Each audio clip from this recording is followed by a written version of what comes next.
आज यानी 2024 में आपको एमबीबीएस विदेश में एडमिशन लेना है तो उसके लिए एनएमसी ने कुछ रूल्स निकाले हैं विदेश के लिए, जो भी बच्चे पढ़ना जाना चाहते हैं। ठीक है, तो थोड़ा बैक में चलते हैं। जैसे पहले एमसीआई हुआ करती थी यानी मेडिकल काउंसिल ऑफ इंडिया, तो वो अपनी वेबसाइट पे एक लिस्ट जारी करती थी विदेश के सभी कॉलेज की, जिसमें आपको पता लग जाता था इस देश के ये कॉलेज एमसीआई के लिस्ट में यानी 100% वैलिड है। बट जब से एनएमसी बनी है तब से ऐसी कोई भी लिस्ट अवेलेबल नहीं है उनकी वेबसाइट पे जिनसे आप देख सकें कि ये यूनिवर्सिटी रिकॉग्नाइज्ड है या नहीं है। तो उसके लिए उन्होंने क्या करा, 18 नवंबर 2021 को एक रूल निकाला जिसका नाम है फॉरेन मेडिकल ग्रेजुएट लाइसेंशिएट 2021। ठीक है, इसमें मेनली तो 4 मोस्ट इम्पॉर्टेंट रूल हैं, 2-3 और भी हैं, मैं आपको सारे डिस्कस कर देता हूँ।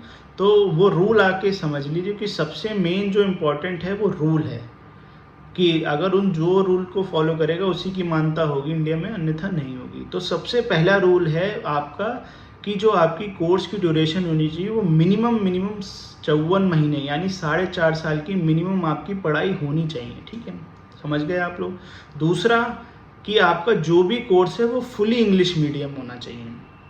तीसरा, अब उसी देश के कॉलेज से जहां आप पढ़ाई करोगे वहां से आपको 1 साल की इंटर्नशिप करना कंपलसरी है।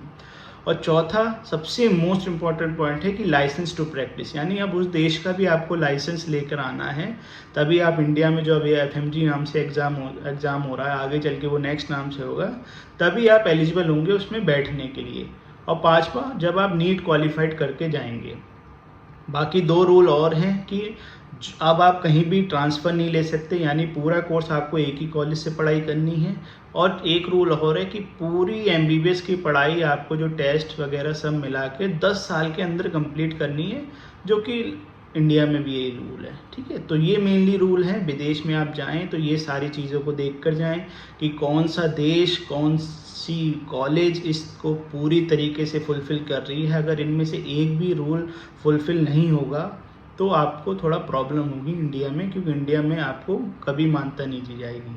तो आज की तारीख में बहुत सी कंट्रीज़ हैं जो इस तरीके के पूरे रूल्स को फॉलो नहीं कर रही है। लगभग ऊपर के जो 3 रूल हैं, 4.5 साल 54 महीने वाले, या एक इंटर्नशिप वाले, या इंग्लिश मीडियम पढ़ाई, वो लगभग आज की तारीख में सभी कंट्रीज़ में फॉलो हो रहा है। हर जगह दिक्कत आ रही है तो एक लाइसेंस वाले पॉइंट पर आ रही है। दिक्कत भी इसलिए, देखिए आपका भविष्य है, आपके पैसे हैं, तो हम लोग किसी की भी बात पे विश्वास ना करें, चाहे मैं हुआ या किसी की वीडियो पे। हमें विश्वास होना चाहिए या तो हमें उस देश की गवर्नमेंट लिख कर दे, या फिर अपनी इंडियन एम्बेसी होती है हर देश में यानी भारतीय दूतावास, या हमें वो लिख कर दें। क्योंकि अगर इनमें से कोई भी लिख कर दे रहा है तो ये दोनों गवर्नमेंट बॉडी है, तो कभी आपको आगे चल के प्रॉब्लम नहीं आएगी।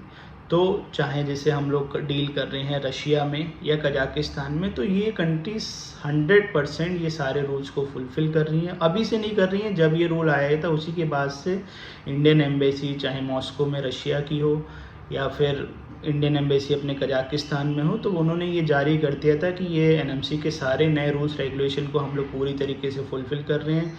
लाइसेंस वाले भी जो पॉइंट है वो भी 100% फुलफ़िल हो रहा है। तो ये जो 2 कंट्री है मेरे हिसाब से 100% सेफ़ कंट्री है। आँख बंद करके यहाँ पे एडमिशन ले सकते हैं हम। पूरे 6 साल आप अच्छे से पढ़ाई करिए, इंडिया में आके टहलिए और अच्छे डॉक्टर बनिए।